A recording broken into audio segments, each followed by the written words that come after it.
Hello, everyone. Welcome back to the Popular Culture Studies Journal's Popular Culture Dialogue. There's a lot of popular culture in everything I say. We're back now after a little bit of a summer break because, yes, it's still summer, but academics do not get that much of a break. And neither do teachers of any ilk. So always keep that in mind, please. Here today, we're talking about gender and popular culture. And I have with me three of my esteemed colleagues, peers, scholars from around the world who are going to be talking about this. And I'm going to throw it over to each one of them individually to introduce themselves and what brings them here today. So first, I'm going to go to a first timer on the dialogue. We're going to go over to Ashley Morgan. Oh, I think you muted you. There you go. Hi, thank you very much for introducing me. My name is Dr. Ashley Morgan. I am a masculinities academic in the Cardiff School of Art and Design in the UK. My research is about masculinities and the way in which masculinities are represented in popular culture. I've written on Sherlock, Holmes, the television programmes. I have written, and Elementary. I've written on pop stars and men's clothing and hybrid masculinity. I've just had an abstract accepted in a book, The Intellect Guide for Men's Fashion, on Queer Eye and the infallible realness of men's bodies in Queer Eye. There's probably other things as well that I can't quite remember, but that's me. Masculinities is my thing, and the ways in which they're represented in popular culture. Fantastic. I can't wait to hear more of your research, and I should probably look into it because we teach a masculinity and communication class, and it sounds like a lot of that research could be very useful for the things we're trying to help our students understand. So thank you for being here, Ashley. Thank you for having me. And I'm going to go, thank you. And I'm going to go down from Ashley then to Laura. Hi, everyone. So my name is Laura Alvarez Trigo, and I'm a PhD candidate in American Studies at the Universidad de Alcalá in Spain. And I wanted to be part of this dialogue because I'm very interested, of course, in popular culture, but specifically in gender studies. And I've done a specialization in gender equality.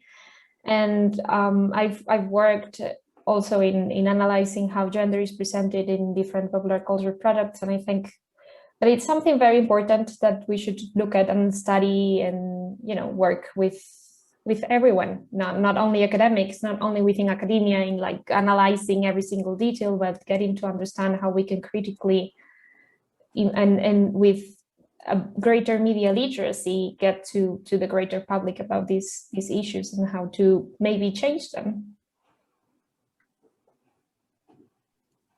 Yeah, and I know in terms of being here in the United States, we've had a lot of discussion lately about transgender and sports, and that's been coming up, and there's still a lot of pushback against the idea of gender as a social construct.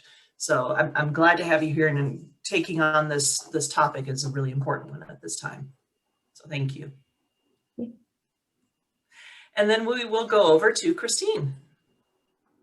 Hey, so I'm Christine Tomlinson. I'm a lecturer at the University of California, Irvine, and I also do research with the Digital Democracies Institute at Simon Fraser University.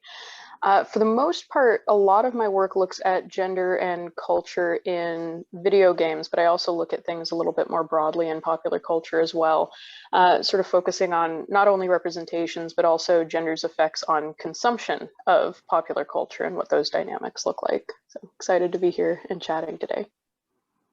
Wonderful. Thank you for being here, Christine. And I want to definitely talk to you more about the idea of how gender impacts how we receive all of this as well. I did my dissertation on that, so I'm glad to hear more work is still being done on that.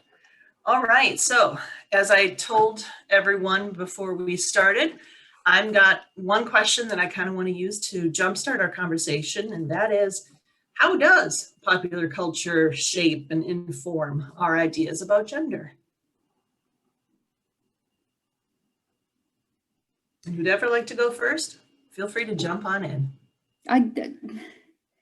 I think what is interesting about popular culture is how slow it is to change and embrace things that are much less of a stereotype, or stereotypical understanding of the way in which gender is lived every day.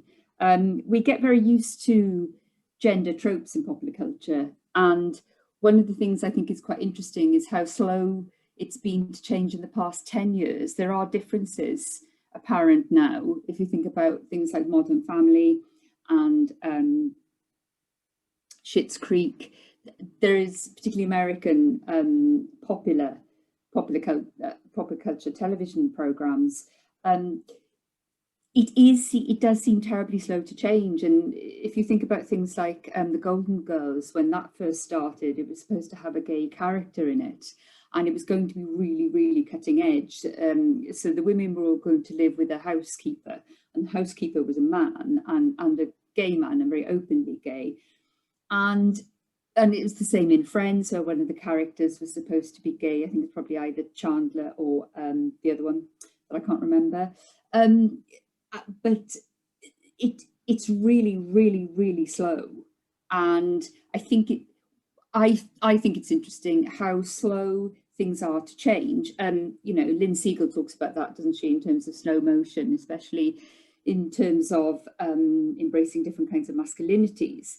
But I'm still very interested in time and the way in which different kinds of genders are represented or not, really. I think it's also country specific as well.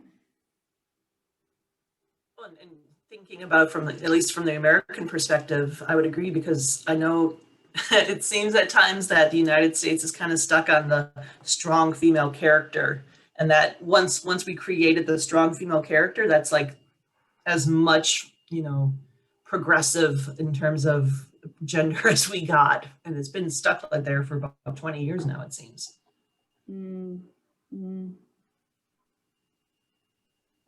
It's also kind of interesting considering the reciprocal nature of popular culture, right? Like as a reflection of society as well as an influence on it. And it seems like that lag that we get is very interesting when you consider how the rest of culture and the rest of society seems to be moving forward on a lot of these issues, or at least becoming a lot more aware of them.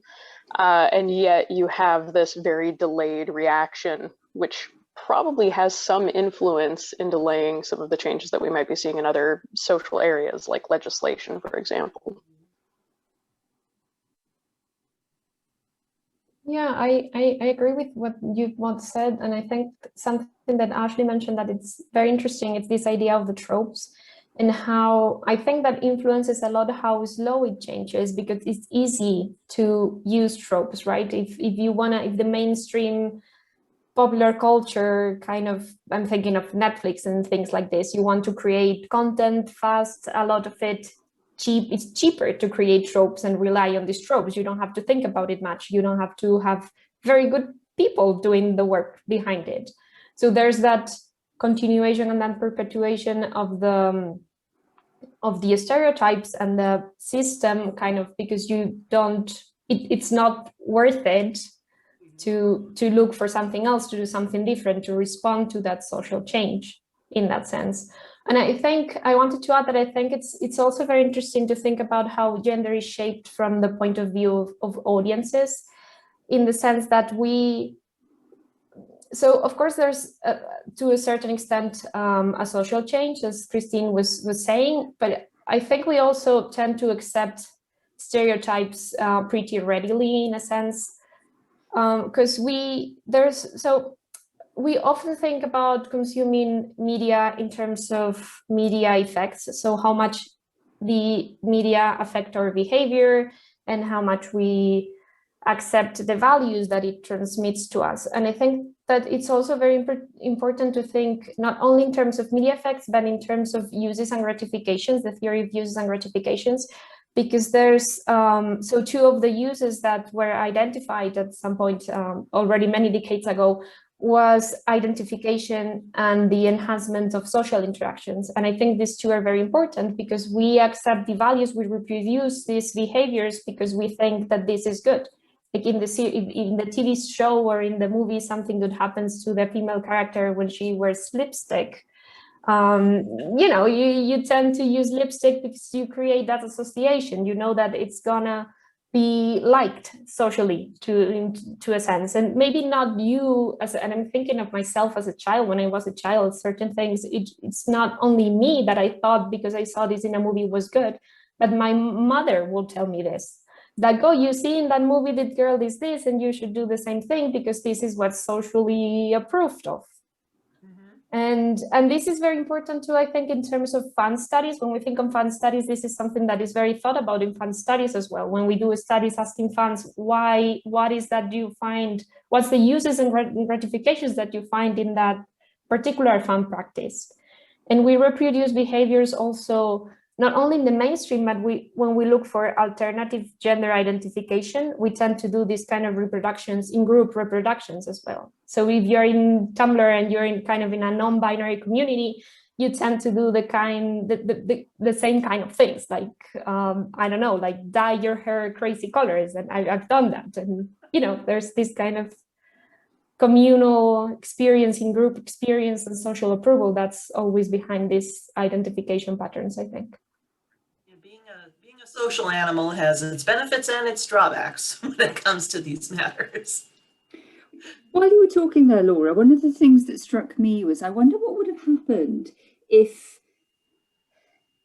say, non-stereotypical characters had actually been allowed to appear in popular culture in the past, and what a difference that might have made. If we think about the characters in Friends and perhaps the Golden Girls, because they're the ones I can think of, what would have been would they have been as popular? Might they have been more popular? Because it suggests that the lack of presence of people suggests that it would have been problematic for studios to have characters that were sort of stereotypical straight, for example.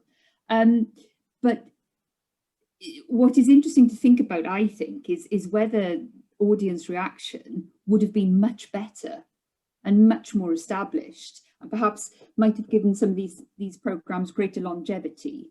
And I know Friends is sort of, you know, in all of our sort of memories, really. I don't know, but I wonder whether that, I mean, I know it's moot, but I do slightly think that I do wonder, you know, what would have been the impact of having characters that were not sort of stereotypical in terms of their gender behaviours and appearances.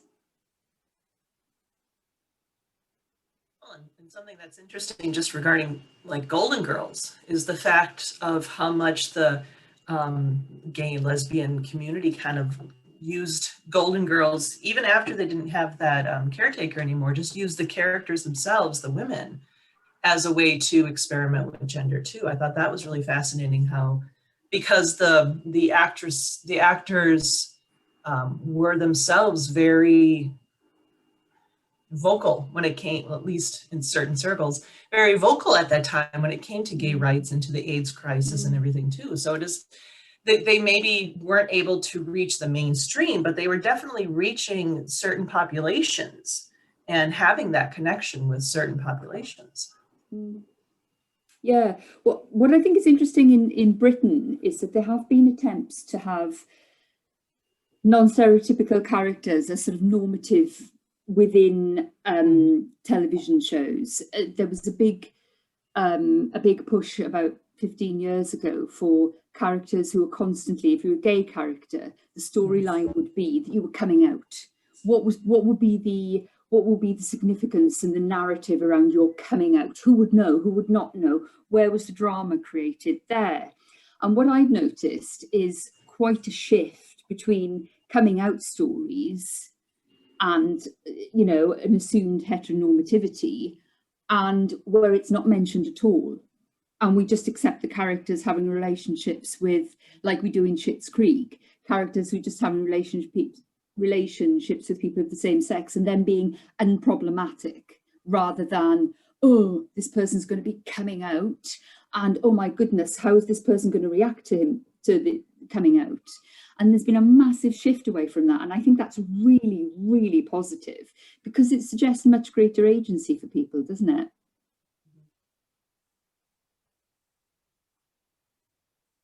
Christine? Yeah, I think one of the really interesting things about trying to figure out if you could implant a different type of storyline or a different type of character during another time frame is for popular culture to, as CarrieLynn said, reach the mainstream. It needs to be resonant in some way. It needs to be salient for people in whatever society this popular culture is attempting to sort of place itself. And so if you have a story that isn't really in line with a lot of thinking within that broader cultural context, it's probably not going to get very popular. It'll probably have kind of a niche audience and people will watch it and be interested in it, but it won't have that mass popularity. And I think that is where those baby steps come from. So you had this proliferation of those coming out stories because that's kind of where the rest of society was at. And so yeah, that is some evidence that we are getting away from that kind of level of discomfort with a lot of these stories. And I think we'll probably see something somewhat similar happening with gender, although I think some of the shows coming out now have skipped a few of those steps, probably showing that we're a little bit more comfortable with these things, probably because of those stories about sexuality. But it is very interesting because you can kind of track where society is at, jumping back and forth between where culture's at, what's in popular culture, what becomes popular. I think there's also maybe a transmedia aspect that can be brought into this too, because I mean, I study professional wrestling and I'm also a wrestling fan, and I follow AEW. AEW has shows on TNT, so pretty mainstream cable, and they're going to be moving to TBS, which is even more mainstream if you look at their programming. But at the same time, it also started from a YouTube channel, and they had BTE being the elite. And what's interesting is there are definitely connections between the stories of what happens in BTE and what happens on the TNT show. But in BTE on YouTube, the men engage in far more homosociality and far more breaking of masculine stereotypes, especially the traditional masculine stereotypes associated with professional wrestling. They're always talking about loving each other, and they're kissing each other, and they're just like very affectionate towards one another. And that doesn't get any screen time on TNT. It doesn't, it's like there's, you know, that media barrier, and all of a sudden the corporation says, no, we don't want to see that on TNT. You can do whatever you want on YouTube, but not on TNT. So having that transmedia story though, allows them to produce content that's more suitable, I suppose, for the mainstream, and then also have the content that their niche populations may be more interested in at the same time. Yeah, I think that precisely because of this separation between what's the mainstream and the digital realm and streaming as well, because it creates more niche content. Like you don't have, if you are a corporation and you have to take the risk of doing something against the gender norm or, you know, LGBTQ plus inclusive, it's easier because only people who already agree with what you are portraying are the ones who are going to watch it. Like you might get a bit of backlash in the beginning. Like I think this happened with She-Ra and the Princesses of Power. It happened with this, the Last of Us, is it called? The video game with the lesbian protagonist. Or maybe it's something else, I can't remember the title. But also, you know, you include these LGBT characters and these type of things, and then some people get angry, some heterosexual white men get angry, but then you get your niche, and you don't have to actually face that backlash because it's very contained. It's not like before when it was the Golden Girls, everyone was watching the Golden Girls because it was like practically the one TV show that was popular at the time, and everyone was watching that. So I think maybe in a sense we might be going backwards because it's not that changes are not so visible. They are not on the TV that everyone is watching. Everyone's not watching anything now. There's no one single thing that everyone's watching that you can say that proves that this is changing that representation, it's moving forward somehow. I think, though, that there's been a greater democratization of access to media and production and who gets involved with it, and a far greater scope now of things. While I think you're 100% right that things are a bit more niche, there does seem to be a bit more of a across the board. You can like what you like, which is kind of what you were saying, can't you? But there's now much more scope for you to do that. Whereas in the past, you had the television on or off, or the radio on or off, and you know, and I'm old enough to remember that. So, but see, I think that's quite a positive thing, because I think the niche thing allows people to engage. You know, we don't know how many people are coming in and out of the system of trying and having a look or playing and thinking about it.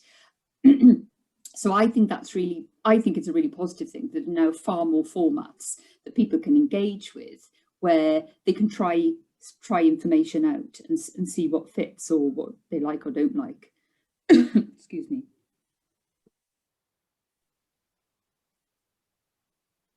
Christine, what are your thoughts on this one? So I don't know if this is going to derail things, and I apologize if it does, but I've been thinking while you were talking a little bit about how people read popular culture differently as well. So coming from different identities and different backgrounds, you're going to pick up on different things in the pop culture that you're watching. And so in particular, I'm thinking about Hannibal and Good Omens, and how they've been read very differently depending on the audience that's watching them. So Hannibal and Good Omens both have these kind of overt queer themes to them, and play around with ideas of sexuality and gender. And a lot of audiences that aren't from, like, I guess, especially queer backgrounds, don't read any of that into it, which I think is another interesting piece of this puzzle when you do have a more subtle story potentially, or even if it is more overt in these cases, it may be completely missed, which is also interesting in terms of thinking about how popular culture can push the rest of culture forward or not, if people just aren't really picking up on these storylines that are being presented. Yeah, it goes back to the concept, I guess, of the polysemous text, and the idea that, you know, your polyvalent audience coming from these different perspectives, whether you want to go interpretive communities route or you want to go attitudinal route, they're going to interpret, engage, and receive different things from these texts, which makes me think that it'd be an interesting case study with MCU's Eternals coming up, and how Eternals is meant to bring more of the queer identity into the forefront for the MCU. It'll be interesting to see how people react to that, because thinking about the backlash, people had huge backlash to Captain Marvel and the idea of you know, movie focused on a woman just to start. So it'll be interesting to see how overt or covert the text is encoded, essentially, to convey these messages, and then how different people of different communities respond to it.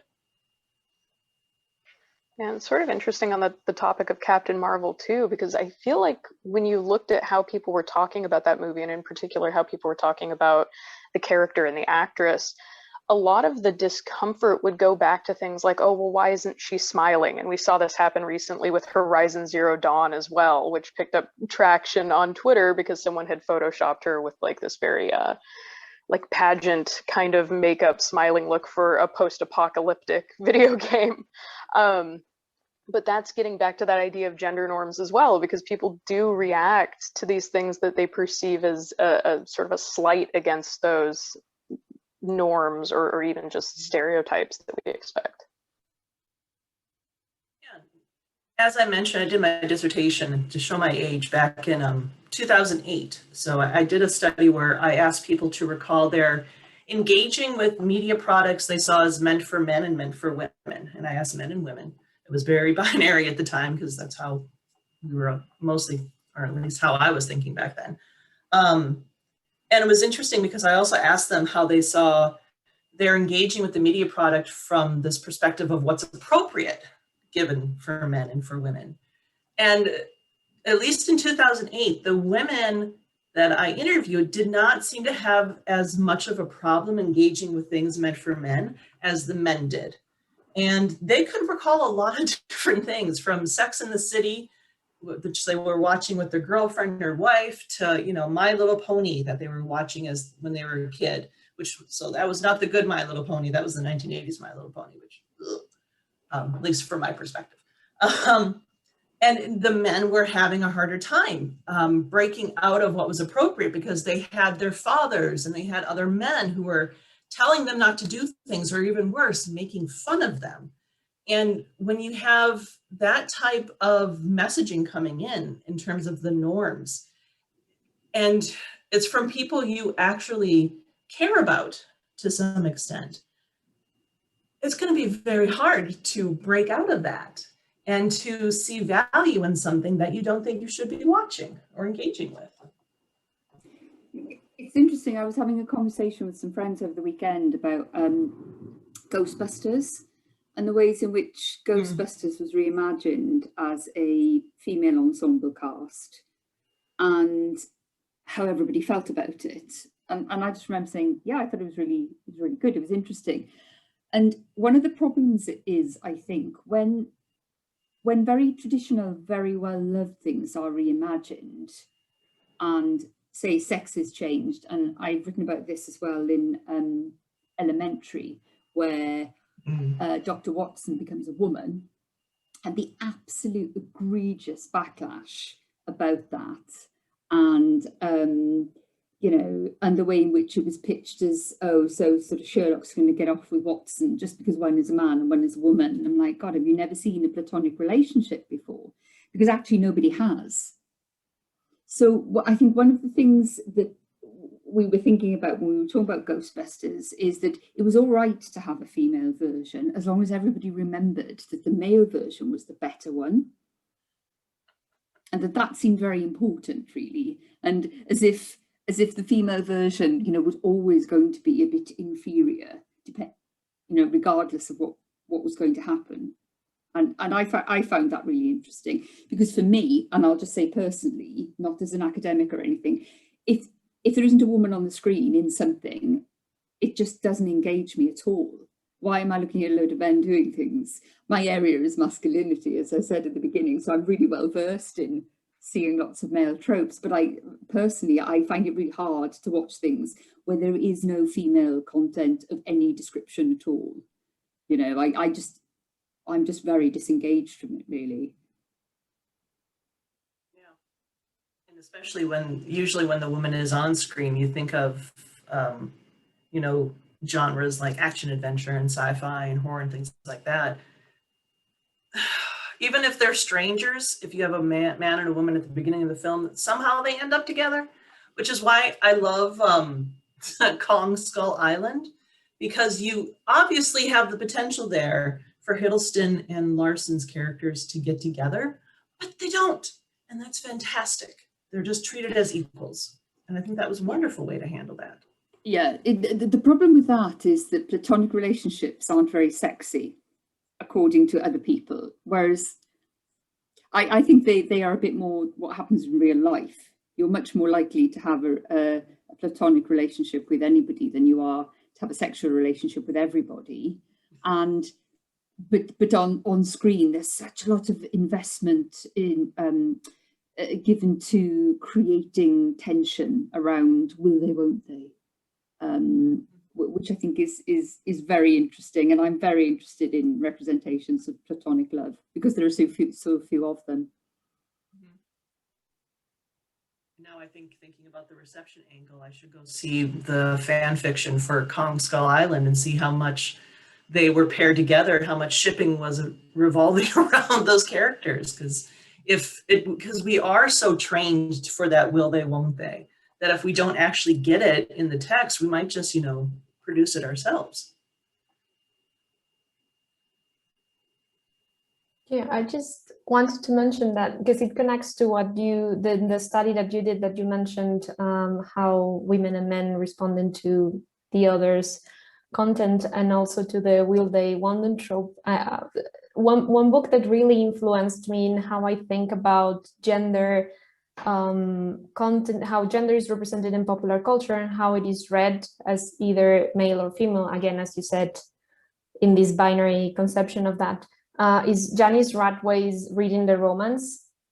I don't know if you're familiar with this book, but it's so interesting, and I think it was from the early 80s, and she did a study on how women read romance novels, and how this was, you know, seen as kind of lower culture because women were consuming it, and at the same time it was something very female-like to wish for that romance. And I think it's very funny how much in the mainstream it is that this idea of romance is still associated with a female consumption when it's something so ubiquitous. It's like it's in everything, as you said, it's in action movies, it's in science fiction movies. And I do have that same sense. I'm watching these science fiction movies sometimes, and you know, there's a woman and then there's a man and there's this tension. And like, I just keep concentrating during the whole film, just asking, please don't get together, please don't get together. And almost always they do, of course. You know. Yes, I mean, I find that really interesting in the British Doctor Who, which I wrote about a couple of years ago, where even in the early ones of the 60s, up until the reboot, and then after the reboot in 2005, Doctor Who has sexual relationships with people, even though he's an alien, he's a Gallifreyan. He has sexual relationships with women and or men, and he has children, and he has a wife at one point. And I don't think it was that obvious in the early iterations of Doctor Who, but the reboot with the 10th Doctor particularly was extremely sexed up. And I don't know to what extent that helped its global popularity, because it also changed again with the 12th Doctor, I think, who became more or less an older man, like Doctor Who had been originally. And there was far less, I think there's a point in where he says to Clara, I'm not your boyfriend, even though I might have indicated that I think something like, I'm not your boyfriend, even though I've indicated in the past that perhaps you think I am, something like that. But sex is then removed. And, you know, there may be relations between other creatures and other people. But, you know, in the reboot, it was extremely obvious that here was a pansexual character who was, you know, an alien in all intents and purposes. So I think that I think that the sort of introduction of sex and where it is and where it isn't is also really interesting.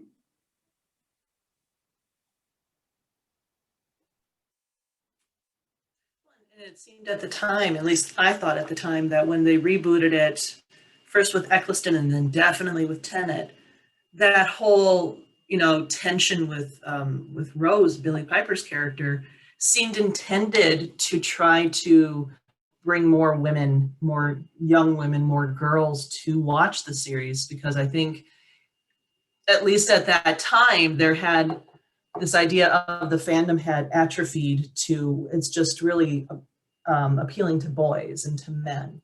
And that was kind of where fandom was at overall, it seems, in the 1980s and into the 1990s, that, you know, fandom was a boy thing, which is potentially what's causing a lot of the problems still today with Gamergate and Comicsgate and Ghost Bros and all these things.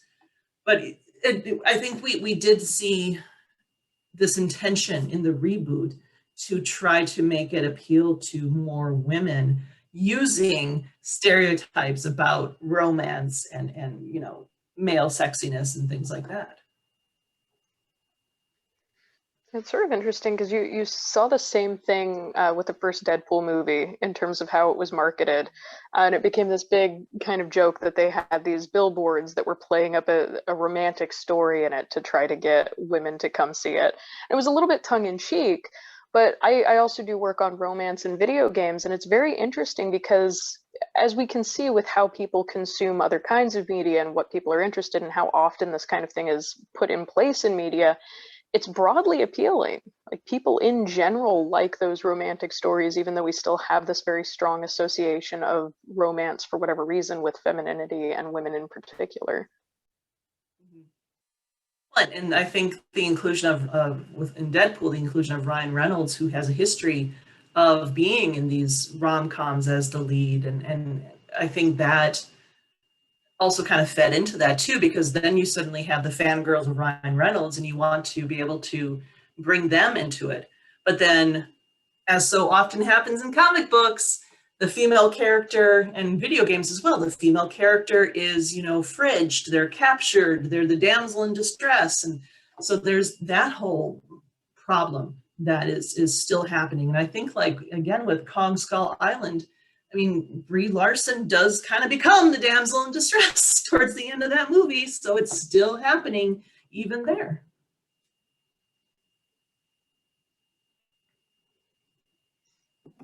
There is a bit, though, in Jurassic World that I just want to put in, because Jurassic World, I saw it and I thought, oh, this is just egregious stereotypes all over the place, And to be honest, I know it's not aimed at me, and that's fine. But there comes a point. There's such a beautiful feminist scene where the character of Bryce Howard goes into a pen with a light to bring the massive dinosaur out. And even now I've got hairs on the back of my neck because it's one of the most powerful things I've ever seen. And it's right at the end of the film. The whole time she's sort of, her entire character is wasted and she's all ripped blouse and, a little bit in distress, not much, but a little bit. But that moment in that film, I think, to me, I want the whole film to be that, because it's so powerful, because all the time it's the male expertise in bringing dinosaurs up. It's my information over yours, and she's just the admin girl. She isn't, but but in the end, she, in a very, very subtle and very, very brave way, saves everything by bringing this dinosaur out. And I think it's such a beautiful thing, but I also feel it's completely wasted in the film. But it's the bit I remember the best in a film that I probably wouldn't watch normally, but I have done, and I'm so excited. I've watched Skull Island with my friends' teenage kids as well, because it's really not the kind of film I would ever watch, but it's really nice that I don't feel so old and crummy not having seen these things. But that particular bit in Jurassic World is quite an interesting attempt to change these bravery stereotypes, because she ends up being the most brave character. But and still in the back of my mind, though, I keep going to the fact that she was running around in high heels all the time in that movie. And it makes me think of this tension that, Laura, you mentioned earlier about, you see someone being successful wearing lipstick, and then you start thinking you have to wear lipstick. And I think I've only ever seen the first Hunger Games movie, and I've never read the books or anything, but I was so upset in the Hunger Games movie at how they went through this whole big pageantry of the makeup and the costuming and everything, which I understand now, looking back, the point of that. But at the time, I was so upset because it seemed to reinforce this hyper femininity, hypersexuality in action movies, about how the woman has to look a very specific way in order to become that strong female character. And like, you can go back to Buffy, and Buffy was doing exactly the same thing too. So do we see, and I think we see, I just had this thought, I think we see more men who don't fit conventional beauty standards being in that lead action role than we do women. And I think that might still be a tension that we haven't totally figured out how to handle yet. Yeah, I think isn't that going on with Kate Winslet at the moment in the drama that she's in, where she's insisting on not being airbrushed in the images of her selling the show. I think it's a Netflix show, isn't it? The mayor of something, or she's the mayor. I think at least in Spain, I think it's an HBO. It's Mayor of Easttown. And That's she right, also refused to have her belly removed in a sex scene. She's in a sex scene and you can see her belly, and she refused to have that erased as well. It's hard because, you know, Kate Winslet is conventionally attractive in, you know, you can't, in the sense that, you know, she's the blonde woman that you would, with long blonde hair, you would see anywhere, sadly, rather than, you know. But what I think is interesting as well, and is changing a little bit, if you see the character of Stevie in Schitt's Creek with her plaid shirt, as I believe you call them, and her hair, and a sort of, you know, and there's a big sort of play on her putting makeup on, and she just looks like a clown. And, you know, everybody's a bit terrified because I think the dad buys her makeup because he's trying to spruce her up, and she's like, no, I just work in a, you know, in a motel, like that. And, you know, and she's not this incredible glamour puss, but the problem is she isn't as main a character as the other characters are. Well, and it's like, Catherine O'Hara, right? Sorry? It's Catherine O'Hara plays her, if I remember correctly. No, the character of Stevie is the one who runs the motel. Catherine O'Hara is the mum. Okay. Yeah, I think that this has a lot to do with something that we haven't mentioned yet, and it's who is behind the camera, right? Like, who's writing these characters? Who decides that it makes sense for this woman to run in heels while she's running away from dinosaurs? Like this, you know, if someone who's ever worn heels have written this, maybe someone said it, but you need also someone to listen to this person who mentioned that this was maybe not a great thing to do, and like it didn't make sense. And actually that you mentioned Mayor of Easttown, I thought this about this series as well, because it's a series that has this very strong female protagonist, which is not old, but, you know, old for like movie standards, old woman who's still very beautiful, as you said, but, you know, she's not that thin, she's not that young. And it's funny to me because it also ties in with what we mentioned in the beginning about how we still keep these beauty standards, and how we perpetuate these stereotypes because we expect them to be there. So I was thinking this as well when we have these very strong female characters, but they still have to fit the beauty standards. They are strong characters, but this is as far as we've gotten in our feminist approach to these characters. And this was the same in the what's the title of the series, the one with the chess, Queen's Gambit. And this is the same. It's a series about the story of a woman, you know, making it in a men's world, but it's based on a book written by a man. It's written by men. It's directed by men. And, you know, I was saying the Mayor of Easttown because it's the same thing. It's written by men. I think most of the people involved are men. And I think it's very interesting to see how these strong female characters that approach this sort of mainstream feminism, kind of it's a response to that, but they're still written by men. So, you know, there's something amiss. I was just thinking as you were speaking there about Catherine Bigelow and representation of men and women in Point Break, and the way in which all the stereotypes are out there. There's older male stereotypes, there's young female stereotypes, but it's interesting that she is behind the camera. It's the same with Hurt Locker as well, isn't it, that she directed. The characters are relentlessly, because Hurt Locker is set in war, the characters are relentlessly, or A, they're sort of switched on because they're soldiers, and B, they're very, very masculine. So I think the way in which she does that is incredible, actually. But you know, there are so few female directors, and as you say, so few female writers to put a different perspective on things, and how difficult that is in the first place.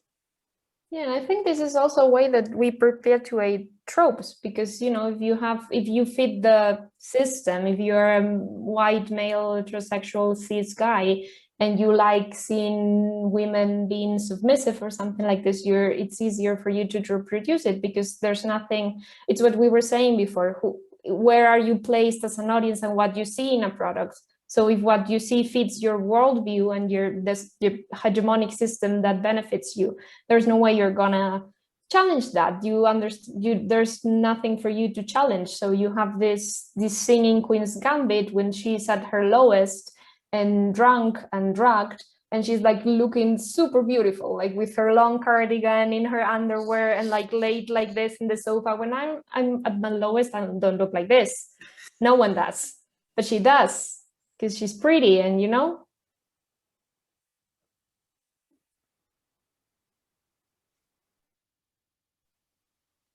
I think part of that also, there are a lot of intersections with what people assume audiences want to see.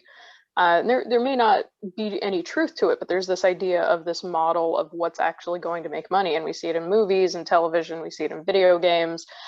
So on one end of that, I don't know if this is probably still true, but this is older information that I'm working with, but projects headed by people of color and women were a lot less likely to get studio support, a lot less likely to get funding, because people just feel like, oh, these aren't things that are going to make us money. Starting to shift a little bit, I think. Not so much in video games, though. But that's the other element I think that we're kind of up against, is when you have this assumption that stereotypes and tropes are going to be the thing that's salient with your audience, and your audience wants to see this, and you also assume there's a particular type of audience that you're aiming for. I think it's a lot harder to break out of these patterns that we've established. Which then suggests, if the producers are just appealing to what exists in the audience, then it's not the producers who need to change as much as it is the audience. As you were talking there, Christine, I was just thinking about the film Begin Again, which has Keira Knightley in it and Mark Ruffalo. And one of the things that's fantastic about that film is that there's no particular happy ending, or indeed an ending, for her especially. And I think it's really, what's the word I'm looking for? I think it's quite exciting to have a denouement where there isn't one.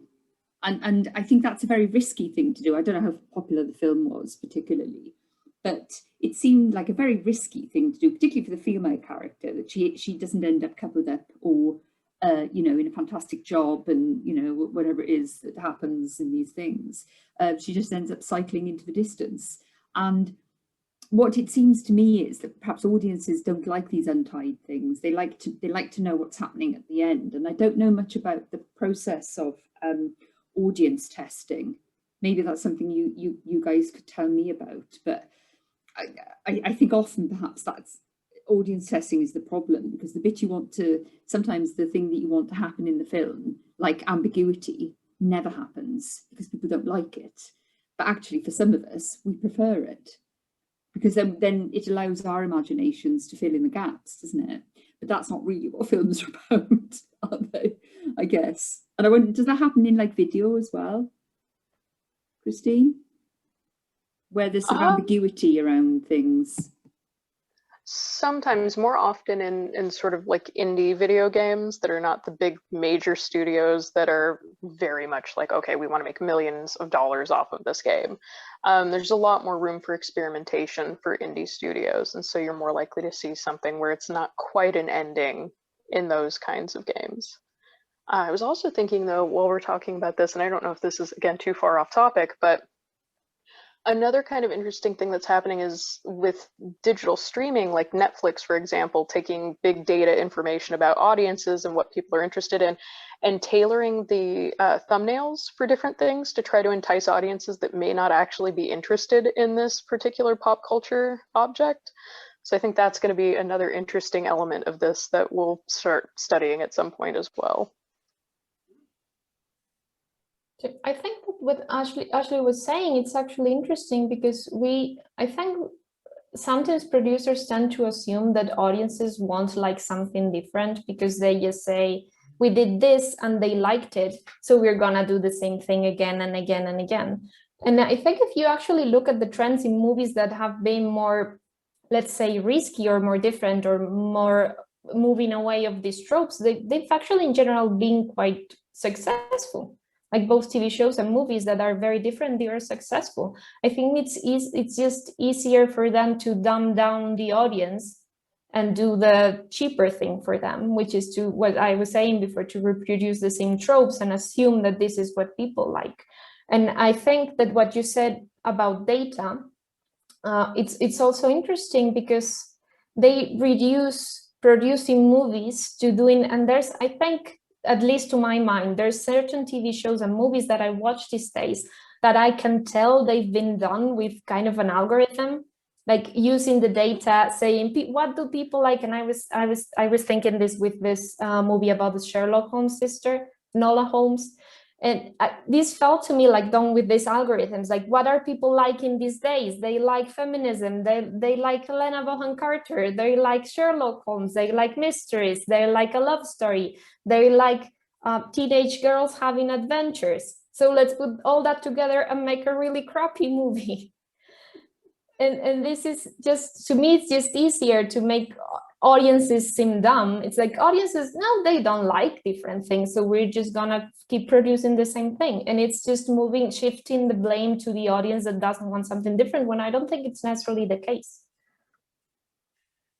That is interesting, Laura, because it also makes me think about this distinction between pop culture and popular culture. And that assumption, that older assumption with popular culture, that pop, that it's just like in the moment, and then it explodes big, and then it goes away. And you think about how like movies like that, and we've had this, I mean, throughout the history of movies, of course, they might have been big within a particular historical, material, social, cultural moment.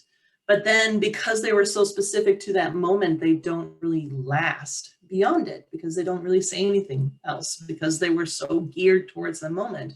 And I'm thinking, even going back to Captain Marvel, how you had I think it was a husband-wife directorial team on it. So you did have a woman behind the camera helping to produce it, but it seemed that it was so much commenting on our social and cultural discussion that time about the Me Too movement, and, you know, why don't you smile more, and how you have Captain Marvel actually respond to a guy who says, well, why aren't you smiling more? And how she defeats the bad guy, and she's like, well, I don't have to prove anything to you. It's so specific to the moment that I wonder how people in 30 years are going to look back on that and what they're going to think about it. Is it going to have a longevity, or is it just more of a pop within the moment, speaking to a particular moment?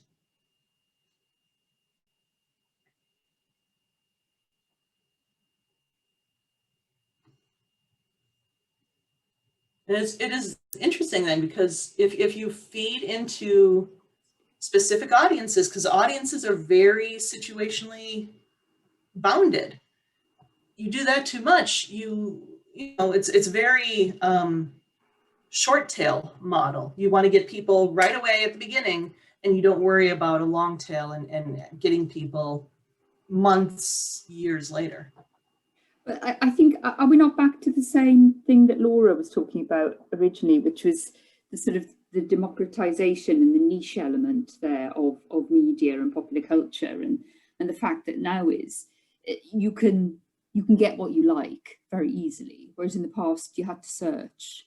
Right, but that's to an extent, because you have like Disney Plus, and you have Peacock, and you have HBO Max, and blah, blah, blah, blah, blah. But those are controlled by corporations that are controlling your access to their archives. Like the fact that Amazon just bought up MGM movies from 1980s onward. If they don't want those movies out, they won't put those out, and you're not going to have access to them anymore.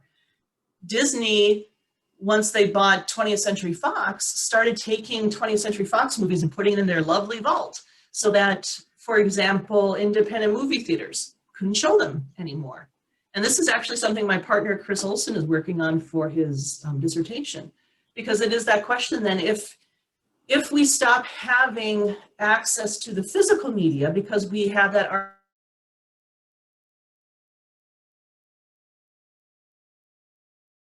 momentary glitch there.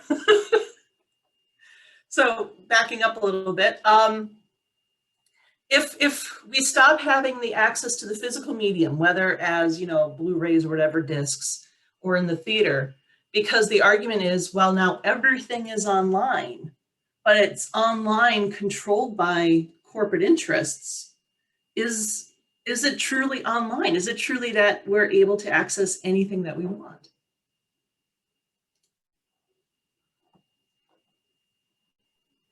And I think this also affects how, because I think it's easier with video games, because Christine was mentioning about the indie game producers, and there's kind of more of a community that wants to access and produce this type of indie games, and there's that culture there. But with movies, because we have so much kind of this, what you were saying, this pop culture in the moment, consume it and pay for the subscription to this 100 and plus the extra that Disney Plus charges and whatever. But then you don't look for something more. You don't look for that something that is different from what they are producing. So as I was saying, I think they're producing kind of the same thing because it's easier for them and you dumb down the audience, but that audience also doesn't look for something different that might be there in more indie producers or smaller producers, because you don't have to. You have so much that you don't have to go out of your way. And I was thinking about this at some point. I was talking about this with a friend with music as well, because we have Spotify and there's all this content in Spotify, and when we were younger, and I was growing up in the 90s. I'm not that old, but still, when I was younger, I was still, you know, I still used torrents to look for different music and alternative music that I liked. And I don't think younger people are doing that anymore. I'm not doing that anymore because I have the music that I have, and it's easier for me not to have to look in this sketchy websites and to download something that's more indie, something that I would have maybe listened to a while ago.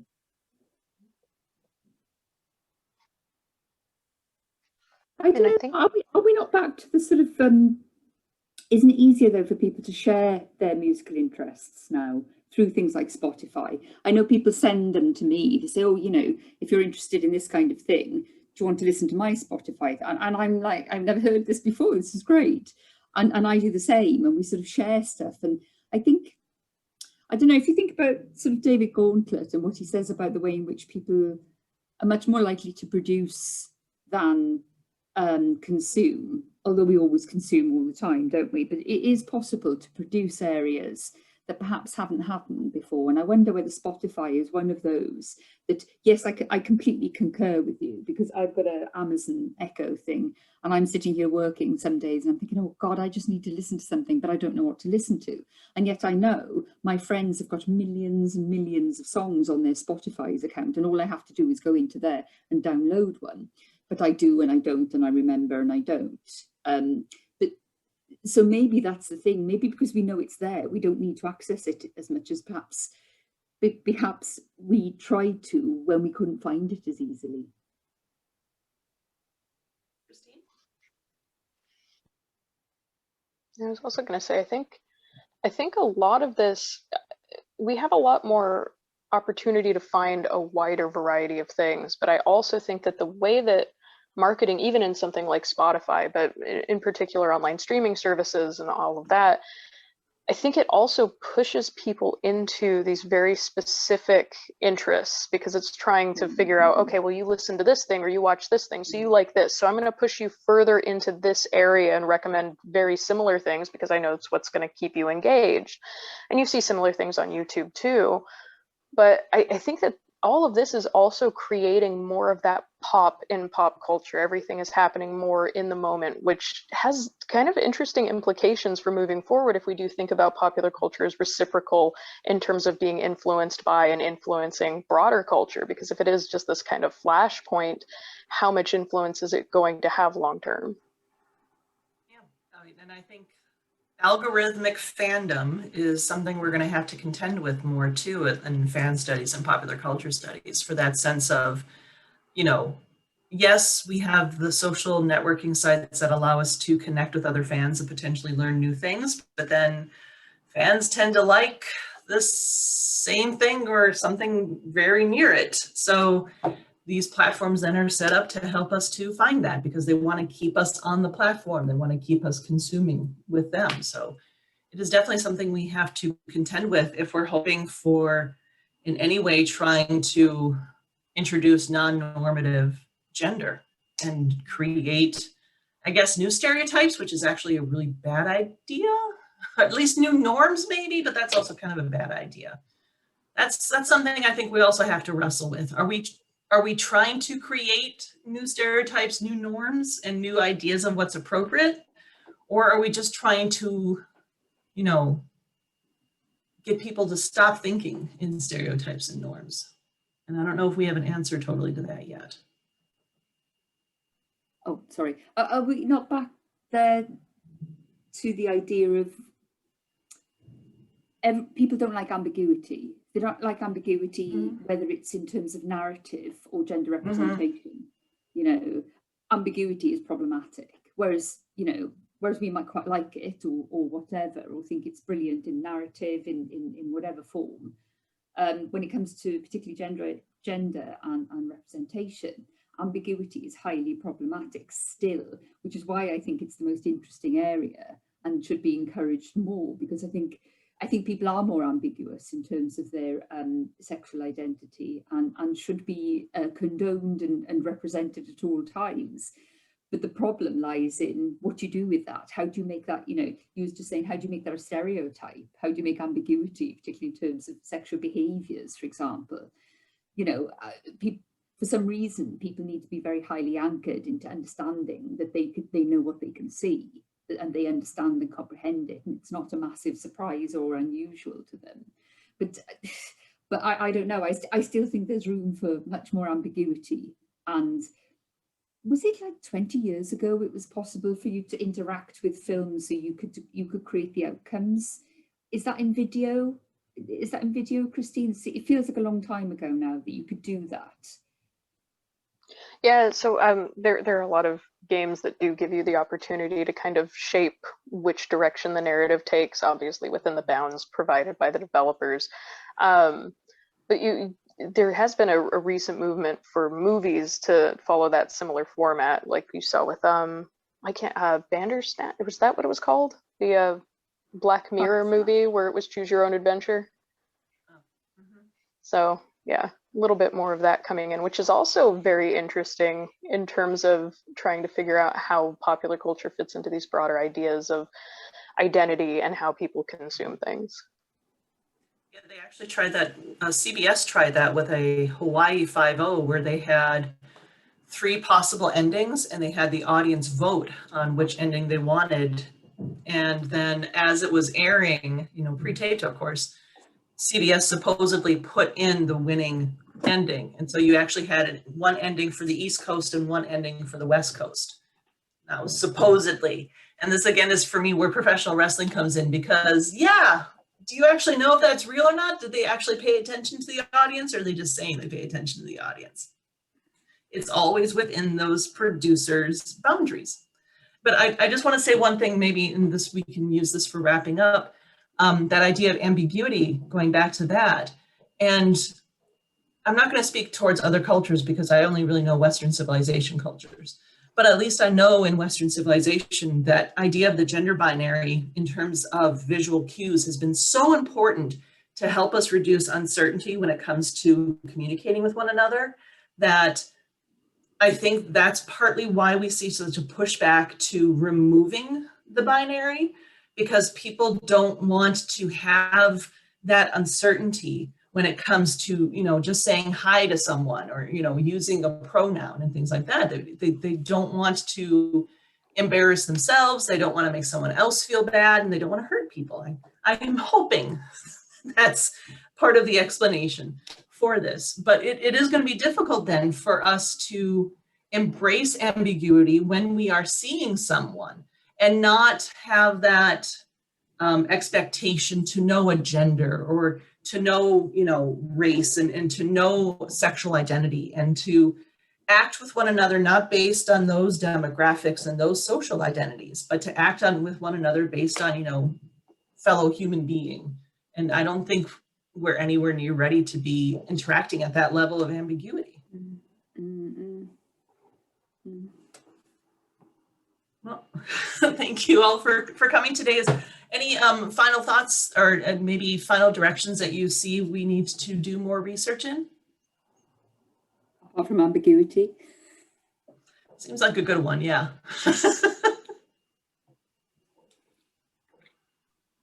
I'm very interested in sort of the big data shaping what we see angle and how that's going to influence things as we move forward, particularly in digital platforms. Definitely. I'm interested in this idea of media literacy with younger generations and how they perceive these stereotypes now that, you know, at least socially things have been changing in, as you said, in some Western cultures that we might be familiar with. At least there's still a lot of problems, but, you know, there's been some changes, and maybe, you know, if hopefully some sense of the education regarding these things is changing, how they might be, I don't know, it might be easier for them to perceive this ambiguity and live with this ambiguity in a sense. And I think that this idea of media literacy in connection to younger generations and ambiguity might be very interesting to explore. Definitely, most certainly. Well, thank you all for coming in today, and coming in, I guess. I think this was a wonderful conversation. I've had a lot of great thoughts brewing out of this one, and now I just want to do a study on gender appropriateness and media literacy within the younger generations. So thank you for coming, and I hope I'll see you on a future pop culture dialogue.